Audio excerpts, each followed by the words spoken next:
and welcome to this Bloomberg Sustainable Business Summit panel on the circular economy revolution.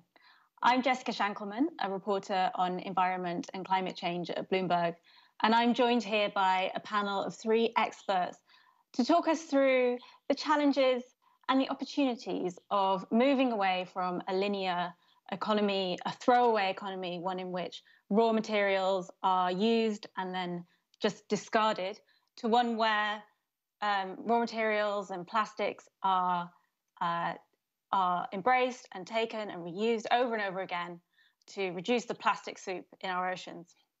Here with me today is Nicole Doucet, the Chief Executive of Open Water, which is seeking to avoid plastic pollution by serving water in 100% recyclable aluminium bottles. She's based in Chicago.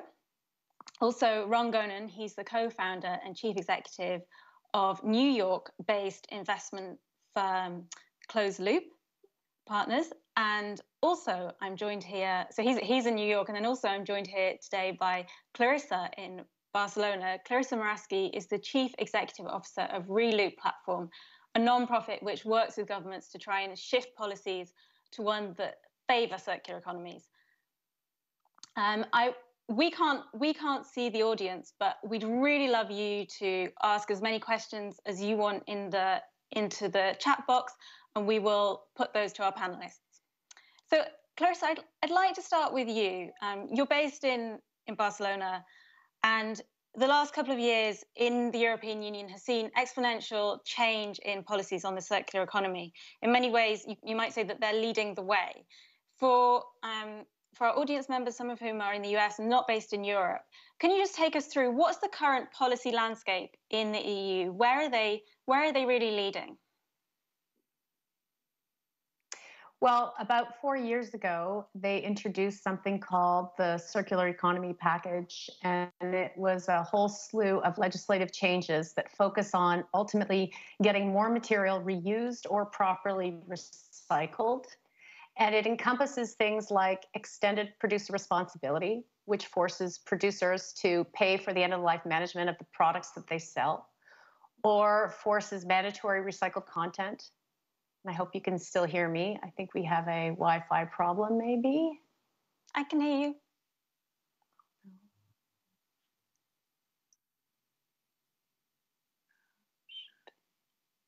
Can you hear us? No. Okay. Well, we can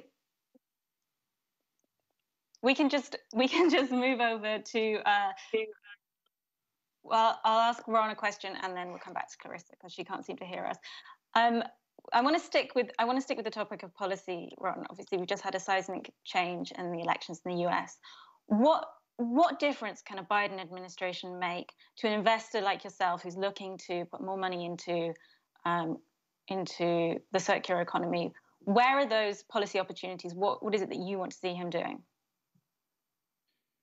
The transition to the Biden administration, I think, is going to have a tremendous impact on opportunities in the circular economy. One thing I will say is that the way the United States is structured when it comes to policy around packaging, as well as policy around waste management or recycling, is generally at the state and local level. So whether you have a Republican administration, a Democratic administration, or an administration like the Trump administration, which had its own interesting and unfortunate way of looking at whatever it was trying to do.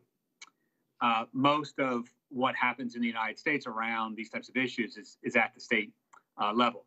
That being said, there are opportunities for the federal government to step in and provide additional subsidies and investments to promote the collection of recycled material, the use of recycled content and packaging. And the one area where I would say it has the most impact is the federal government is probably the largest customer in the United States. And that's for almost any product or service ranging from coffee cups to plane tickets. And so if they put policies in place around federal government purchasing that focus on the use of recycled content, ensuring that anything they buy doesn't end up in a landfill, that's one area where you could actually see tremendous impact at the federal level. And we hope to continue to see some tremendous policy achievements at the state level, which we've actually seen in the last few years. And as an investor, where are the opportunities you're looking at the moment? Because obviously, circular economy ranges across the entire economy. It goes from plastic to technologies. What are you excited about at the moment? I would say one of the things that we're most excited about are small-scale modular solutions. I think oftentimes when you see a movement get momentum, you'll oftentimes see investment opportunities that require a significant amount of CapEx, so like 200, 300, 400, $500 million type facilities, because that's what some of the larger asset allocators need in order for them to get involved in a space. And so it's almost like projects get developed that are designed specifically for what the asset allocators have available to put to work, as opposed to just designing the product or project that will provide the greatest return and the most impact. And where we think that is in small scale modular solutions that avoid the transportation of material from point A to point B to point C to point D back to point A. If we can keep it all at point A, that's where you're going to reduce costs and get great returns. So it's very much in the infrastructure side that you're interested in. In the small scale local infrastructure side. Yeah. And Nicole, what's the role of businesses in this? So you produce water in aluminium bottles. Why is it that gets recycled so much more easily than plastic? Well, it comes to the economics of it, right? I think that at the end of the day, there is a market for scrap aluminum that doesn't always exist for recycled plastic. And so, there's all these economic incentives that exist for aluminum to actually make it all the way through the cycle and back into the shelf as the same product. So there's that part, the part that, when you take an aluminum bottle and an aluminum can and put it into the recycling bin, there's money to be made in the process of recycling it. And then the other part is that aluminum doesn't lose any quality or volume in the recycling process. And this is also different than plastic. Plastic gets downgraded every time it goes through the process. And so, you're talking about two very different materials, both from an economic perspective and as well just from, the recycling process itself. And is there something about the economics of plastic, Ron? Is there something around the subsidies that make it harder to recycle? If there was a change in subsidies, would that change the market? Yes. So one thing to keep in mind is there are multiple types of plastics in the market, all with varying degrees of value in the recycling stream. So there's 7 different plastic categories, starting with PET, which is what's in your beverage container, HDPE, rigid polypro, so on and so forth. And as I mentioned, each has its own value. So some plastics are actually very valuable in the recycling stream. So PET, HDPE, and rigid polypropylene are very valuable to recycle. Not as valuable as aluminum, but valuable. You have other plastics that have no value. And so one thing that I think is important as part of the conversation around plastics and recycling and circular economy is to graduate the conversation from saying plastics to being very specific about the type of plastics that's being discussed. In terms of subsidies, where subsidies would have the most impact is actually an elimination of subsidies, which is that the fossil fuel industry, which is the driver of virgin plastic manufacturing, plastics is made from fossil fuels, receives billions in federal subsidies and has done so for the last 30 years. And so eliminating that subsidy to the virgin plastic producers would create more of a free market and enable recycled plastic to be more attractive from a pricing standpoint, because it's no longer competing against a product that is heavily subsidized by the government. Pure capitalism would actually work in the benefit of plastic recycling in that scenario. And I want to bring Clarissa in now. I'm sorry we lost you earlier, but I think you're back. Can you hear us? Sorry. Yes. So tell us, is this what's happening in Europe? Are they addressing unfair subsidies to fossil fuel industries? Are they focusing on specific types of plastic, the more valuable types of plastic, as Ron is suggesting? Well, I mean, they're doing a major overhaul, modernization of their legislation, and it does include not necessarily focusing on the subsidies, although they're looking at certain economic instruments to try to have that same effect. But one thing they are doing is they are forcing producers or brand owners to take on the financial obligation of managing end of life. So that's basically forcing producers to internalize costs that were formerly externalized, where municipalities would have to pay or taxpayers would have to pay. And that's a major shift. And they've been doing it already for a while, but they're sort of ramping it up a bit. And they're also calling for targets and forcing producers to be part of programs where they meet certain targets, like aluminum, for example. Aluminum is a great material, but we really need to capture as much as possible. And I'm not talking about 50%. I'm talking upwards of 90% is what we should truly be targeting. So these are the kinds of policy shifts that are occurring in Europe. And what we're seeing, which is so interesting, is that some of the big traditional industries and companies that would be opposed to legislation are actually in favor of legislation, because for them, it levels the playing field, that every producer in a certain category of producers, let's just say food and beverage producers, are treated equally, the small, the medium, and the large, and they all have to take on a share of that end-of-life obligation. That's where we really start to see movement. And when we have that injection of funds and even potentially that commitment of producers to procure recycled resin, like Ron was talking about, that's when you start to see the investment naturally occurring. And that's when that free market starts to really kick in and we start to see the circular economy accelerating.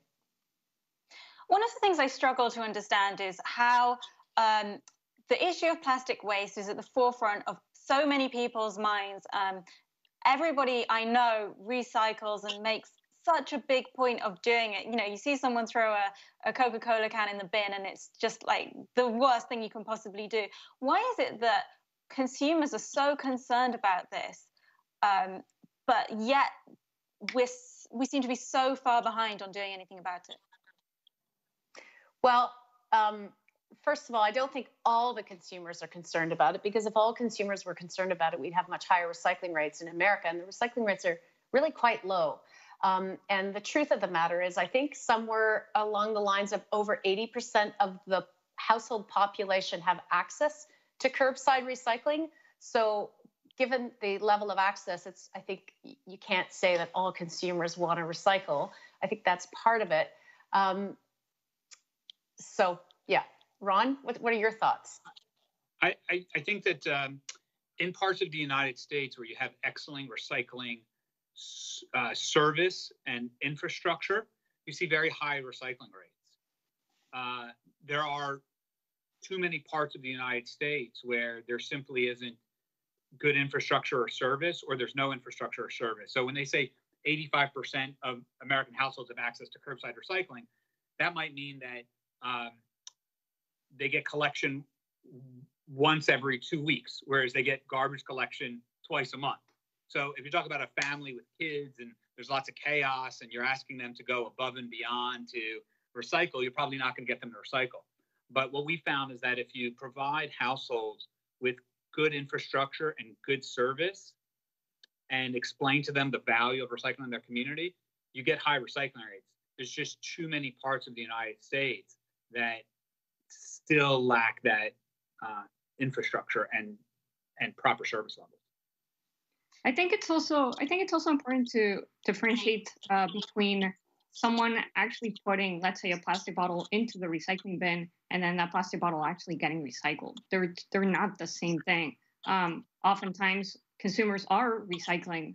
They think they are recycling, and yet those materials are not making their way throughout the chain. And this goes back to what Ron was talking about, especially with plastics, where virgin plastic oftentimes is cheaper than recycled plastic. And so the secondary market sometimes does not exist for recycled plastic, which means that there's no incentive for recycling companies to actually make that product into something. So that's an important point, and to provide some specificity to that point, we need to upgrade the definition of recycling and recyclable to, is that product marketable for a profit? So the fact that something can be sorted at a recycling facility and put in a bale, and it could technically be sent to somebody who could turn it into something, is not sufficient. It has to be a commodity that the recycling facility can do all of that at a profit. If it can, then it's going to end up just landfilling it. And the numbers that are good to keep in mind for folks is it costs about $70 a ton to process material that comes in from a recycling program and get it into a bale that can go out into a market. And so, for instance, aluminum, our recycling facilities can sell it for about $1,000 a ton. So aluminum is a great product to manufacture with and use as packaging, because recycling facilities make enormous margins on it, and they pass a lot of that back onto the municipality. On the opposite end of the spectrum, if you have a commodity like glass today, where you might get a couple dollars a ton, technically it's recyclable. Technically, you can turn it into another product, but you're basically asking recycling facilities to do so at a loss, and that's not sustainable from a financial standpoint. That's really interesting. And it makes me think about the used cooking oil industry as well, where there's a huge demand for restaurants to put their cooking oil they've been frying food in out on the pavement, people to use and turn that into biofuels. So you're saying that the question really is, how can you make those materials that are less profitable to reprocess more profitable? And it sounds like you're suggesting that the key is in better technology, to better infrastructure to be able to do that.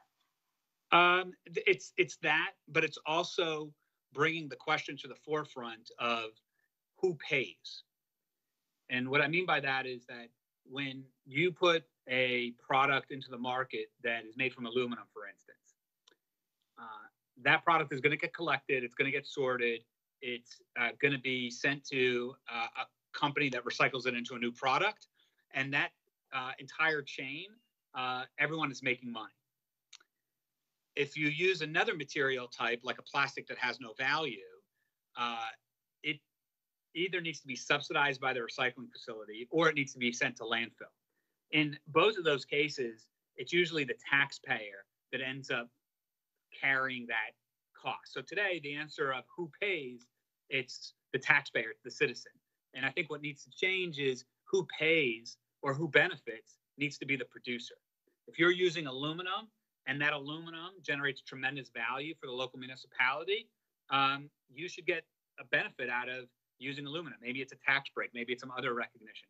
If you're a company that's using a commodity or packaging type that doesn't have a market, and therefore the municipality, the taxpayer, the recycling facility needs to pay to landfill it, you, the producer, should have to carry that cost.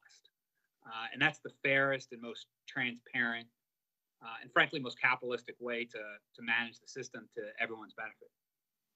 Thanks, Ron. I just want to remind the audience to please put your questions to the panelists as well. I took a break from covering climate change and environment for a couple of years, and just as I was leaving the beat in 2017, China stopped taking the world's trash. It was a really big deal at the time, because a lot of the waste from Europe and other countries was being sent there and not being recycled. Clarissa, did that have any impact on the circular economy? Did it encourage more countries to look at what they were doing with their own trash and start trying to use it more wisely? Well, it's interesting because we had a first experience, which was before the China ban in 2018. We had in 2008, we had the market crash. If you remember, that was the beginning of that little recession for 2 years. And the same thing happened. All of a sudden, all shipments or most shipments to China and other countries stopped. And municipalities and MRFs in America, sorting centers, were faced with the fact that they couldn't move the material. And one would have thought at the time that they would have considered more domestic opportunities instead of relying on this foreign market, but they didn't. And when the market got better around 2010, the material continued to get shipped to China. About 50% of the paper, about 50% of the plastics left the shores of America, valuable material, headed for China to be sorted and recycled in China and often sent back to America. So it did have an effect now. America is struggling with a lot of material that they're sorting, or they're just not sorting it because they know they're not going to move it. But this is the opportunity. In the chaos, we have the opportunity. This is a signal to producers that if they want to continue using these materials, which they do, they have to pay, as Ron says, they have to make those investments so that we can start to sort the material better and actually recycle it, process it, and procure it here in America, because we don't have China anymore to take our badly sorted plastics like they have for the last 16, 17, 18 years. So I think it's a reckoning, and it's a good thing. That it's very, very painful for a lot of facilities and a lot of municipalities, but it was a little bit of a false economy because there was a lot of material that wasn't necessarily getting recycled.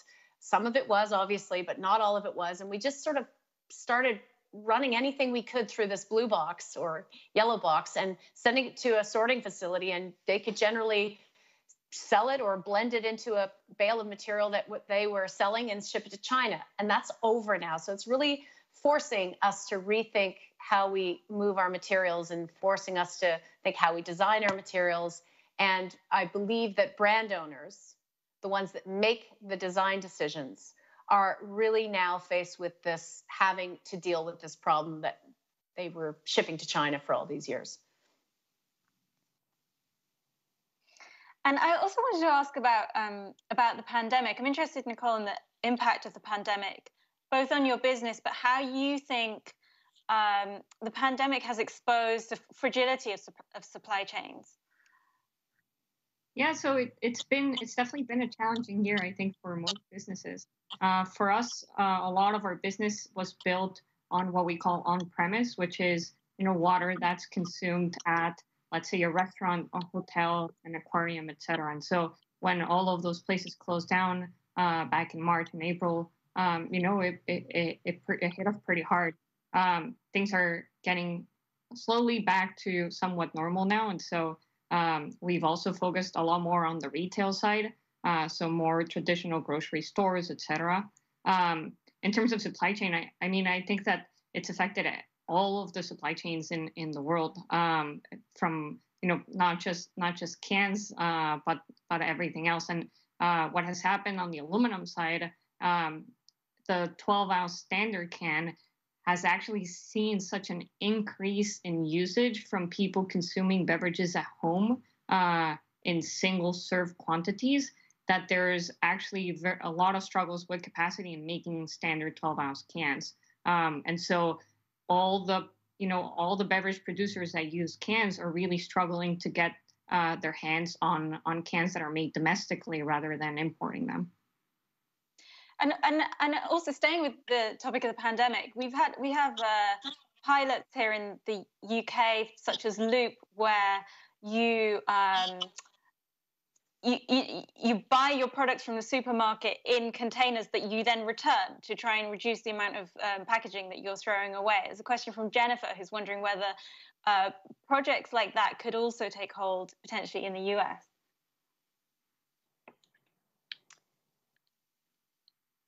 Are you asking the questions? Is that? Do you want to pick who answered that? You go, Ron. Sorry, yeah, you go. So just as an investor, full disclosure, we're not investors in TerraCycle or Loop. We always, anytime I give a panel discussion, I always want to make sure I disclose who we're investing in and who we're not. So we have no stake in TerraCycle or Loop. I think the model that they're helping to bring to market is really important. I can't speak to Loop's specific business model or is it priced correctly or not. I can just speak to our support for reusables as a major solution and opportunity in the circular economy space. Great. Yeah, and I would echo. Yeah, I would echo what Ron is saying. I will say that we've just finished a studies of reusable packaging, and some of the things that are really, really important are the logistics, obviously, the transportation, and the ability to scale. If you really want it to have an impact, it can't just be sort of luxury brands or for wealthy people that can afford large deposits on beautiful packaging. It has to be scalable. So I think that there is an opportunity. There may be a need to have more standardized packaging So the same bottle may be used for a variety of brands of shampoo or whatever. But certainly in the immediate, the home delivery style of selling groceries is very much open to reusable packaging, because you've got a natural reverse logistics. You've got that natural ability to get the empties back, bring them right back to your warehouse and manage them. So certainly as a starter, that seems like a reasonable place to go. In terms of retailers offering reusable packaging and taking back reusable packaging, that's probably going to take a little more time, because retailers have to get into this new space of realizing that they're maybe not just in the business of selling products to customers, but offering the service of taking back empty reusable packaging as well. And some of the retailers are doing it, but I would say those are leaders in the marketplace, and I hope to see more enter that space in the future, because reuse is definitely better most of the time compared with single-use alternatives.